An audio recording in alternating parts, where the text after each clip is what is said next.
გილოცავთ ახალ 2026 წელს. ამ ახალ წელს გისურვებთ ჯანმრთელობას, ბედნიერებას, სიკეთეს, სხვაობს, ბარაქას და რა თქმა უნდა, უამრავ მოგზაურობას.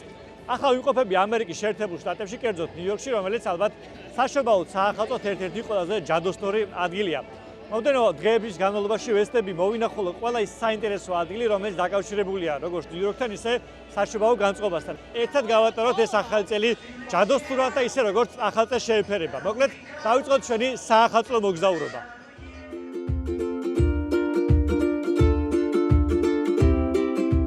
ამერიკის შეერთებული შტატები. ეს არის უსაზღვრო შესაძლებლობებისა და კონტრასტების ქვეყანა. ის ჩრდილოეთ ამერიკის ვრცელ კონტინენტზეა გადაჭიმული. მისი ბუნებრივი საზღვრები ორ დიდ ოკეანეს შორისაა მოქცეული. აღმოსავლეთიდან ატლანტის და დასავლეთიდან წყნარ ოკეანეს შორის. ჩრდილოეთით მას კანადა, ხოლო სამხრეთით მექსიკა ესაზღვრება. მსოფლიოში სიდიდით მესამე სახელმწიფო 50 შტატისგან შემდგარი ერთიანი ორგანიზმია, სადაც ყოველი შტატი თუ კუთხე თავის უნიკალურ ისტორიასა და კულტურას ინახავს. ამერიკის შეერთებული შტატები გლობალური ლიდერია ეკონომიკის, ტექნოლოგიების, განათლების, გართობისა და ინოვაციების სფეროში. კულტურულად ამერიკის შეერთებულ შტატებს სწორედ იმიგრაცია აყალიბებს, რაც მას მსოფლიოში ერთ-ერთ ყველაზე მულტიკულტურულ ქვეყნად აქცევს. ეს კი ალბათ ყველაზე მეტად ნიუ-იორკში იგრძნობა.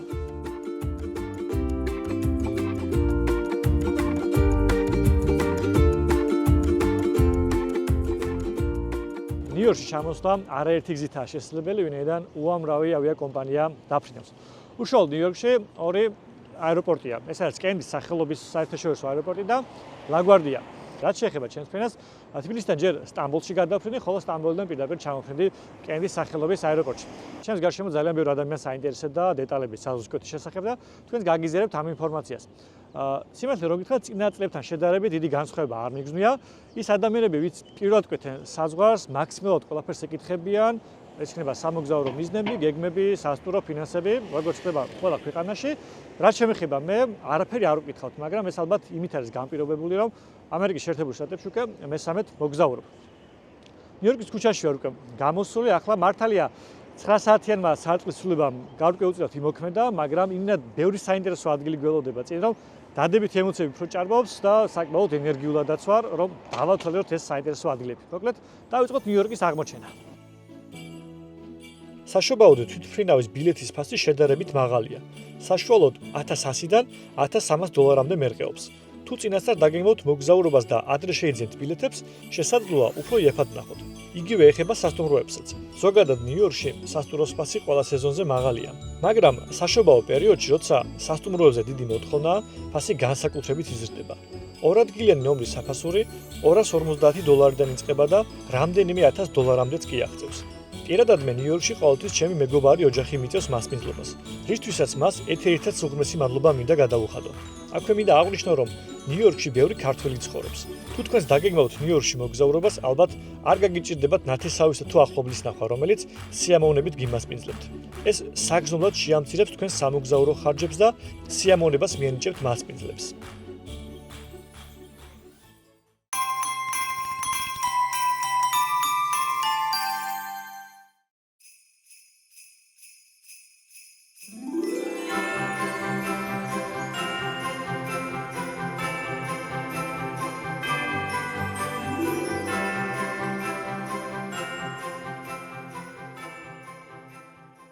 ნიუ-იორკი მთავარი გლობალური მეტროპოლია, რომელიც შეერთებული შტატების აღმოსავლეთით მდინარე ჰადსონის შესართავთან ატლანტის ოკეანის ნაპირას მდებარეობს.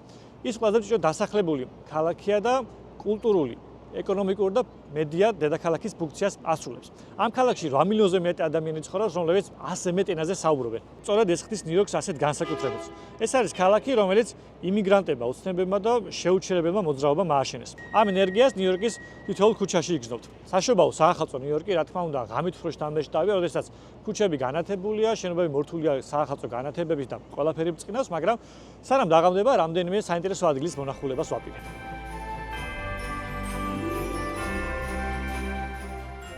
შობის მოახლოებასთან ერთად ნიუ-იორკი ჩვეულებრივი მეგაპოლისიდან ზღაპრულ სამეფოდ გარდაიქმნება. ქალაქში მილიონობით კაშკაშა ნატურა ინთება და ქუჩებს სადღესასწაულო ენერგიითა და იმ განსაკუთრებული ხიბლით ავსებს, რომელიც მხოლოდ შობისწინა დღეებში იგრძნობა. ვიტრინები ხელოვნების ცოცხალ ტილოებად იქცევა, რომლებიც სადღესასწაულო განწყობას ქმნიან და ათასობით მნახველს იზიდავენ მსოფლიოს სხვადასხვა ქვეყნიდან. არაოფიციალური მონაცემებით, მადლიერების დღიდან შობის დღესასწაულზე ნიუ-იორკს 7,5 მილიონი ადამიანი სტუმრობს.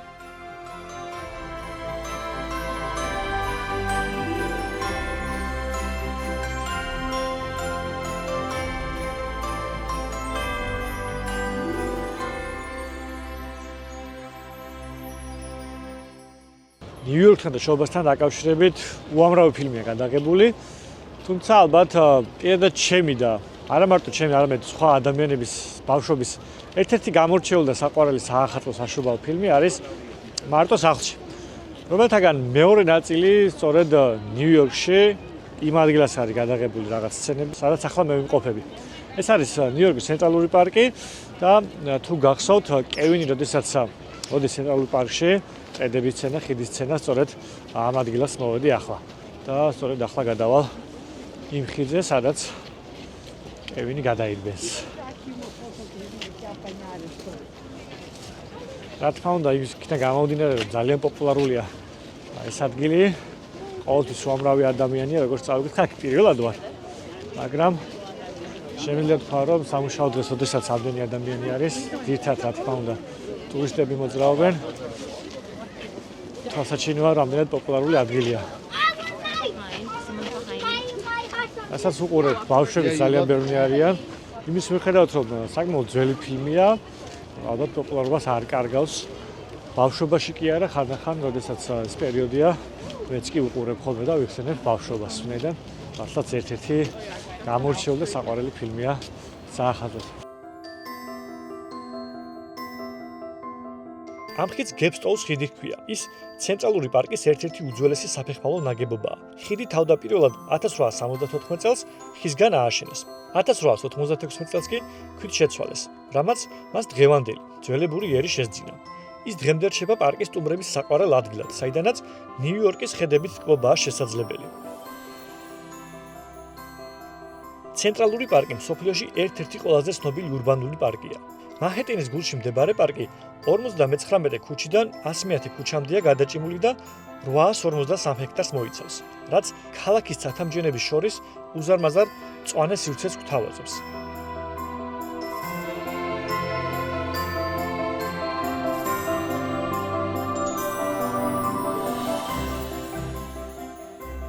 ცენტრალური პარკი 1858 წელს გაიხსნა. ის ლანდშაფტის არქიტექტორებმა ფრედერიკ ლოუ ოლმსტედმა და კალბერტ ოქსმა დააპროექტეს, რათა ყველა ნიუ-იორკელისთვის ბუნება, დასვენება და განტვირთვა შეეთავაზებინათ.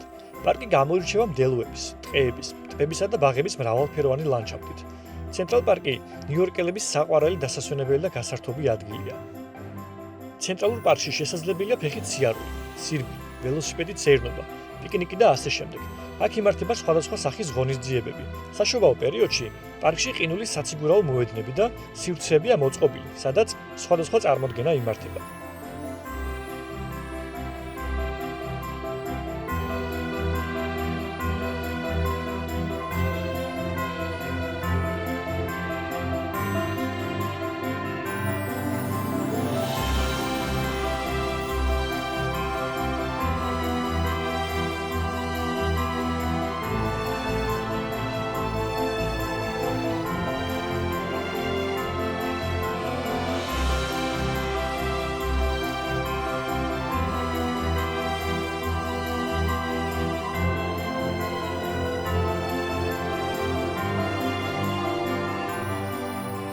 ნიუ-იორკის არ უნდა დატოვოთ, რომ ადგილობრივი ნიუ-იორკული პიცა არ დააგემონოთ. რა თქმა უნდა, მთლიან ნიუ-იორკის მასშტაბით არაერთ პიცერიას ნახავთ, სადაც შეგიძლიათ უგემრიელეს პიცები მიირთვათ. მაგრამ ასევე ერთგვარად ნიუ-იორკული სტილი ასე ნაჭრებად შეიძინო ქუჩაში გადაადგილებისას და მეც ვინაიდან არ მინდა რომ ბევრ დრო დავკარგო კვებაზე, ერთ-ერთ პიცერიაში გავჩერდი, შევიძინე ერთი ნაჭერი პიცა, მივირთმევ, წავიხემსებ და შემდეგ გავაგზავნებ მოგზაურობას. გავსინჯოთ ახლა როგორი გემრიელია. რათაც უგემრიელესი პიცა. რასთავარია, არის საკმაოდ იაფი ნიუ-იორკის კვალობაზე, ვინაიდან ერთი ნაჭერი პიცის საფასური სულ რაღაც $2. ასე რომ შეგიძლიათ იაფად და ხარისხიანად მიირთვათ ნიუ-იორკში მოგზაურობისას.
ახლა ვიმყოფები ნიუ-იორკის ერთ-ერთ ყველაზე გამორჩეულ რაიონში, რომელიც არის მანჰეტენი. ის არის ამ ქალაქის ეკონომიკური, კულტურული და კომერციული ცენტრი.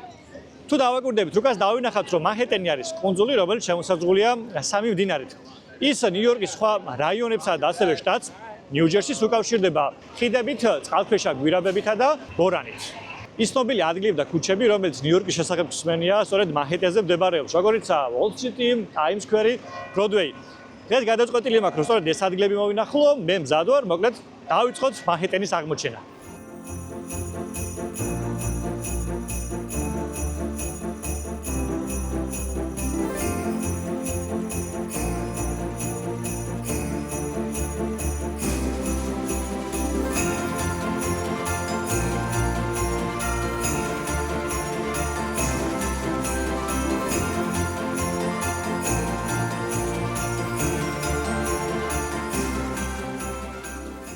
მთელი ნიუ-იორკის მასშტაბით რამდენიმე საშობაო სოფელია მოწყობილი, რომელთაგან ახლა ერთ-ერთი სანახავად მოვედი, რომელიც 42 ქუჩისა და მე-6 ავენიუს კვეთაზე მდებარეობს, რომელსაც ჰქვია ბრაიან პარკი.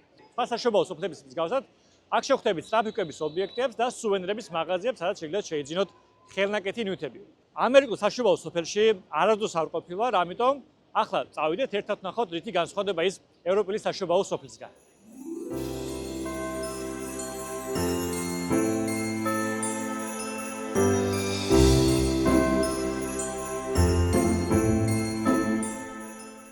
ევროპული საშობაო სოფლებისგან დიდად არ განსხვავდება.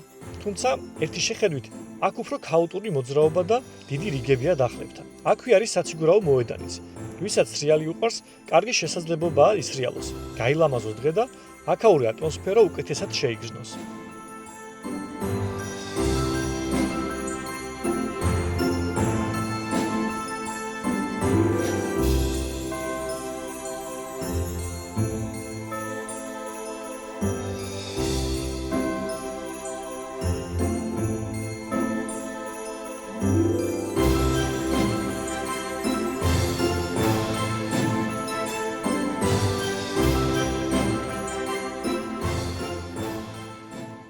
როგორც გითხარით, ბრაიან პარკში მოწყობილ საშობაო სოფელში არაერთი ტრაფიკების ობიექტია წარმოდგენილი, სადაც შეგიძლიათ დააგემონოთ ამერიკაში პოპულარული ტრაფიკების პროდუქტები.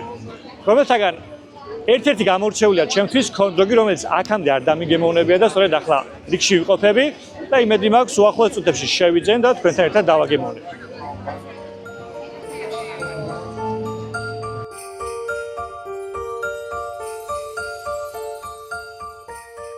მენიუ მრავალფეროვანია. შესაძლებელია რამდენიმე ვარიანტის არჩევა. ვინაიდან მე პირველად ვსინჯავ, კლასიკური კომბო ვერსია შევარჩიე მოცარელას ყველით, რომლის საფასურიც $12. სულ რაღაც 3 წუთში გამზადა ჩემი შეკვეთა და აი ასე ლამაზად და გემრიელად გამოიყურება. რომ გითხრათ მომზადების შესახებ, ძალიან მარტივია. ეს არის სოსისი, რომელიც ამოვლებულია სიმინდის ფქვილში და შიგთავსად გამოყენებულია მდნარი მოცარელა, რომელიც როგორც გითხარით, საკმაოდ გემრიელად გამოიყურება, ასე ჯოხზე ჩამოცნულ და ახლა დავაგემოვნებ.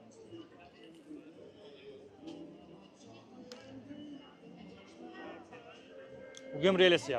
ესეთი ფუშფუშა და ცხელი ესეთი ციოში განსაკუთრებით მისწრებაა, ამიტომ თუ მოხვდებით და მოგეცემათ შანსი, რომ დააგემოვნოთ ქონდოგი, აუცილებლად დააგემოვნეთ.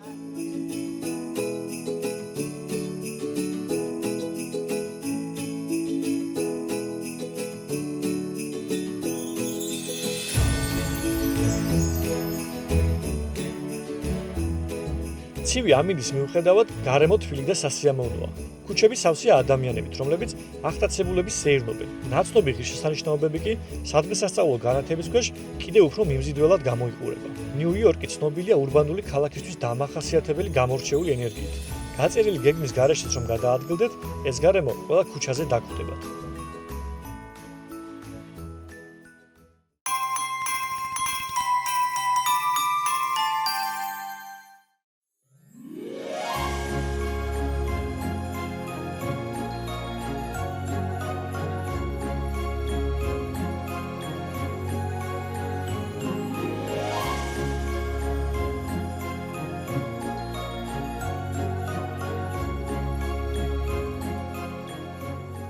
ახლა მოვედი ალბათ ნიუ-იორკის ყველაზე პოპულარულ ადგილას, სადაც ნებისმიერი ტურისტი, რომელიც აქ მოგზაურობს, აუცილებლად მოდის ამ ადგილის სანახავად, რომელიც არის Times Square. თავდაპირველად ამ ტერიტორიას Long Lake Square ერქვა, მაგრამ მას შემდეგ, რაც 1904 წელს აქ The New York Times-მა გახსნა თავისი შტამბინა, სწორედ ამის შემდეგ დაერქვა ამ ადგილს Times Square. ეს ადგილი ცნობილია თავისი დიდი მონიტორებით, სადაც უამრავი რეკლამა გადის და ყოველთვის განათებულია და შეიძლება ის გამონათქვამი, რომელიც მოდის, რომ ნიუ-იორკს არასდროს ძინავს, ერთ-ერთი დამსახურება სწორედ ამ ქუჩის არის, ვინაიდან გარდა იმისა, რომ სულ განათებული აქ ხალხის მოძრაობა არასდროს არ არის გაჩერებული, რა დროსაც არ უნდა მოხვიდეთ Times Square-ზე ყოველთვის უამრავი ადამიანი მოძრაობს. როდესაც აქ პირველად მოდიხარ, გეჩვენება, რომ თითოეულ ადგილს ცნობ, ვინაიდან ალბათ არაერთ ფილმში, ფოტოსა თუ ვიდეოში გვინახავს Times Square. უსაძღოდ შთამბეჭდავი განცდა იყო, როდესაც აქ პირველად მოვედი და ამ თითოეულ ადგილს შევხედე.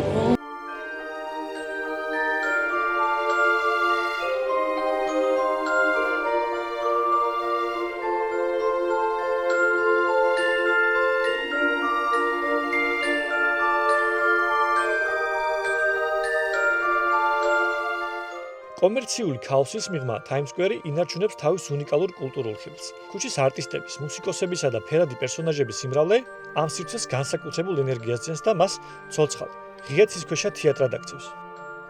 მიუხედავად იმისა, რომ ხშირად ხალხმრავალი და გადატვირთულია, Times Square მთელი მსოფლიოდან ჩამოსული ვიზიტორებისთვის აუცილებლად სანახავ ადგილად რჩება.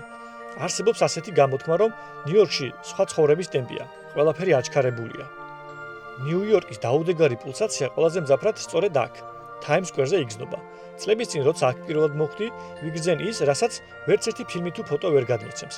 მასშტაბის იმ დაუჯერებელ ძალას, რომელსაც ეს ქუჩები ასხივებენ.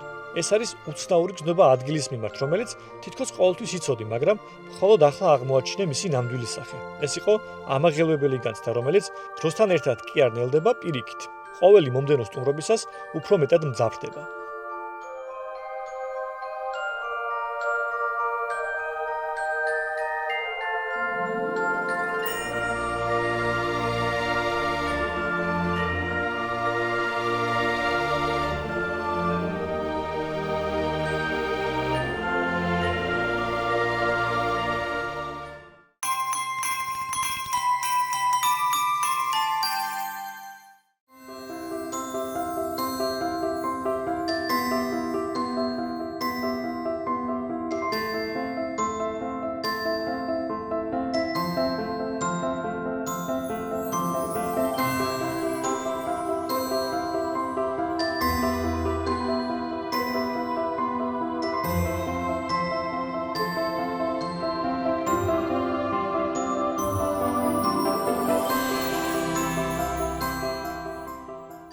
მანჰეტენის შუაგულში ხეტიალისას აუცილებლად აღმოჩნდებით როკფელერის ცენტრთან. ეს არქიტექტურული შედევრი თავისი დახვეწილი არტ-დეკოს ხაზებით ნიუ-იორკის კულტურულ და კომერციულ ცენტრს წარმოადგენს და ქალაქის ნამდვილი სავიზიტო ბარათია. მისი მშენებლობის ისტორია დიდი დეპრესიის პერიოდსა და ჯონ როკფელერ უმცროსის სახელს უკავშირდება. 1930-იან წლებში დაწყებულმა ამ გრანდიოზულმა პროექტმა ათასობით ადამიანს დაუბრუნა იმედი და საფუძველი ჩაუყარა მიდდაუნის ხელახალ დაბადებას. კომპლექსი 19 ნაგებობისგან შედგება, რომელთა შორისაც როკფელერ პლაზა ცენტრალურ ნაწილს წარმოადგენს. ამ სათამბჯენში განთავსებულია ლეგენდარული სატელევიზიო შოუების სტუდიები, როკფელერის ცენტრი ბიზნესის, ხელოვნებისა და ტურიზმის ის უნიკალური გადაკვეთის წერტილია, რომელიც ნებისმიერ სეზონზე დაუვიწყებს შთაბეჭდილებას ახდენს მნახველზე.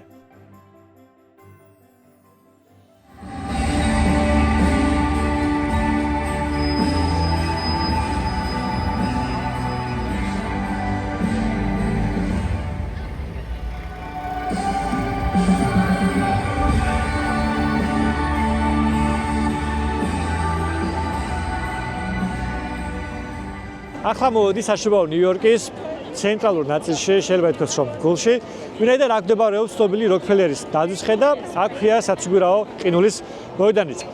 ამ ცნობილი ნაძვისხის დადგმის ისტორია ჯერ კიდევ 1931 წელს იწყება, როდესაც როკფელერის ცენტრში მომუშავე მუშებმა გადაწყვიტეს, რომ თანხა აეგროვებინათ და ერთი მოგზაურებული ნაძვისხე დაედგათ. უკვე 2 წლის შემდეგ 1933 წელს ჩატარდა და პირველი სახალხო საერთო ნაძვისხის ანთების ცერემონიალი, რომელმაც 10 წლეულებს გაუძლო და დღემდე ტრადიციათან შენარჩუნებული, რომელ ღონისძიებასაც ყოველთვის უამრავი ადამიანი ესწრება. ეს ნაძვისხე ყოველწლიურად იცვლება და ძირითადად ამერიკული ოჯახებიდან არჩევენ ნაძვს, რომელიც ძირითადად 23-დან 30 მეტრამდე მერყეობს ხოლმე და დადგავენ ამ ნაწილში, რომელსაც რა თქმა უნდა უამრავი ლედნათურით მორთავენ და თავზე დაამაგრებენ სვაროვსკის დიდ ვარსკვლავს. როგორც გითხარით, ეს ადგილი საშუალო ნიუ-იორკის გულს წარმოადგენს, სადაც ყოველთვის უამრავი ადამიანი მოდის. ამ ადგილს ყოველწლიურად მილიონობით ვიზიტორი ყავს და რა თქმა უნდა, მეც არ ვიქნებოდი გამონაკლისი, მოვედი რომ მენახა ეს ნაძვისხე და დამდგარიყავი აქ არსებული ატმოსფეროთი. როკფელერის ცენტრის ნაძვისხე გაცილებით მეტია, ვიდრე უბრალოდ სადღესასწაულო დეკორაცია. იანვრის დასაწყისში სეზონის დასრულების შემდეგ ნაძვისხე ახალ სიცოცხლეს იძენს. ის გადაეცემა ორგანიზაციას, რომელიც უსაფრთხო და ხელმისაწვდომი საცხოვრებლების მშენებლობაზე ზრუნავს. ნაძვისხისგან მიღებული მასალა ახალი სახლების მშენებლობისთვის გამოიყენება, რაც შობის მაგიას რეალურ დახმარებად გარდაქმნის და ამ ტრადიციას განსაკუთრებულ ფასეულობას წევს. ლეგენდარული საციგურაო მოედანი, რომელიც ნაძვისხის ძირში მდებარეობს, 1936 წელს გაიხსნა და როკფელერის ცენტრის ორიგინალური დიზაინის განუყოფელი ნაწილია. მართალია ის ქალაქის სხვა მოედნებთან შედარებით მცირე ზომისაა, თუმცა მისი მდებარეობა მას საკულტო ადგილად აქცევს. მოედანის ტურებს ოქტომბრიდან აპრილამდე მასპინძლობს, მაგრამ პოპულარობის პიკს ნოემბერსა და დეკემბერში აღწევს, როდესაც ის ნიუ-იორკის საშობაო ზეიმის ეპიცენტრად იქცევა. სრიალის სესიები შეზღუდულია დროში, ამიტომ თუ ამ პერიოდში აქ მოხვედრას გადაწყვეტ, ბილეთების წინასწარ დაჯავშნა აუცილებელია. ფასები $22-25-დან იწყება, თუმცა აქტიური სეზონის დროს შესაძლოა $100-საც კი მიაღწიოს, რასაც აღჭურვილობის ქირაობის საფასურიც ემატება. იმის მიუხედავად, რომ ეს სიამოვნება სხვა მოედნებთან შედარებით ძვირია, ბევრი ვიზიტორისთვის აქ სრიალი მაინც დაუვიწყარ. ცხოვრებაში ერთხელ მისაღებ გამოცდილებად რჩება.